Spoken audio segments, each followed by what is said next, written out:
చెన్నూరు పట్టణంలో అదేవిధంగా క్యాతన్పల్లి మున్సిపాలిటీ పరిధిలో మంత్రి వివేక్ గారు బైకుల మీద తిరుగుతూ వాడల్లో బూతుల దగ్గర ఓటర్లను ప్రలోభ పెట్టే ప్రయత్నం చేస్తూ ఉన్నారు. ఇది పూర్తి స్థాయిలో అధికార దుర్వినియోగం, ప్రజాస్వామ్యాన్ని కూని చేస్తూ చెన్నూరు పట్టణంలో కానీ క్యాతన్పల్లి మున్సిపాలిటీలో కానీ మంత్రి వివేక్ గారు బైకుల మీద తిరుగుతూ ఉన్నారు ఒకవైపు.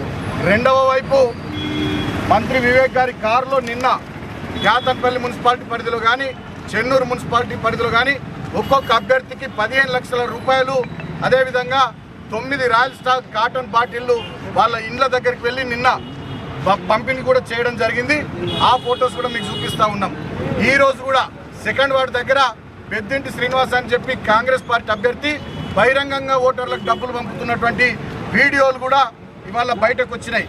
అంటే ఇక్కడ ఫేర్ ఎలక్షన్ జరగకుండా చాలా దుర్మార్గంగా ఇక్కడ ఎన్నికలు జరుగుతూ ఉన్నాయి. చెన్నూరు పట్టణంలో పోలీసులు కానీ అదేవిధంగా మీరు చూడండి, పెద్దింటి శ్రీనివాస్ అనేటటువంటి వ్యక్తి బహిరంగంగా ఓటర్లకు డబ్బులు వస్తూ ఉన్నాడు. రెండవ వార్డు అభ్యర్థి కాంగ్రెస్ పార్టీకి సంబంధించినటువంటి అభ్యర్థి. అదేవిధంగా ఇవాళ చెన్నూరు పట్టణంలో కానీ క్యాతన్పల్లి మున్సిపాలిటీలో కానీ ఓటమి భయంతో కాంగ్రెస్ పార్టీ నాయకులు కార్యకర్తలు అడ్డగోలుగా పోలింగ్ బూత్ల దగ్గర విచ్చలవిడిగా డబ్బులు పంచుతూ ఉన్నారు. అదేవిధంగా మా నాయకులు, మా కార్యకర్తలు, మా అభ్యర్థులు, మా అభిమానులు పోలింగ్ బూత్కు 100 మీటర్ల దూరంలో ఉంటే ఇక్కడ ఉండే ఏసీపీ చెన్నూరు, ఈ జైపూర్ ఏసీపీ కానీ చెన్నూరు సిఐ కానీ ఇక్కడ ఉండే ఎస్ఐలు పోలీసులు మా వాళ్ళని చెదరగొడుతున్నారు, దాడులు చేస్తూ ఉన్నారు, భయభ్రాంతులకు గురి చేస్తూ ఉన్నారు. అట్లనే క్యాతన్పల్లి మున్సిపాలిటీ పరిధిలో అక్కడ ఏసీపీ, అక్కడ సిఐ, అక్కడ ఎస్ఐ వాళ్ళందరూ కూడా మా వాళ్ళందరినీ చెదరగొట్టి కాంగ్రెస్ పార్టీ వాళ్ళు విచ్చలవిడిగా డబ్బులు పంచుకోవడానికి అవకాశం కల్పిస్తూ ఉన్నారు. ఇది చాలా దుర్మార్గం, అనైతికం. ఈ 2 మున్సిపాలిటీల్లో ఓడిపోతుందనే ఓటమి భయంతోనే ఈ రకంగా ప్రలోభాలకు తెరలేపిర్రు. పూర్తి స్థాయిలో గతంలో ఎన్నడూ లేదు. మేము కూడా 10 సంవత్సరాలు పరిపాలన కొనసాగించినాం. చెన్నూరు నియోజకవర్గంలోని 2 మున్సిపాలిటీల్లో పోలీసు రాజ్యం చేసిర్రు, గుండా రాజ్యం చేసిర్రు. ప్రలోభాలకు తెరలేపి ఓటమి భయంతో అనైతికంగా ఏదో రకంగానైనా గెలవాలనేటటువంటి కుట్రలు చేస్తూ ఉన్నారు.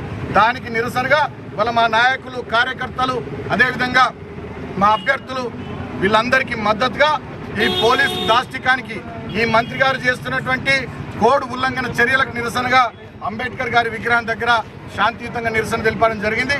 పోలీసులు వచ్చిర్రు, మేము ఫేర్గా ఎలక్షన్ జరిగేటట్టు అందరినీ సమాన దృష్టితో చూస్తామని చెప్పి వారు మాట ఇచ్చిర్రు.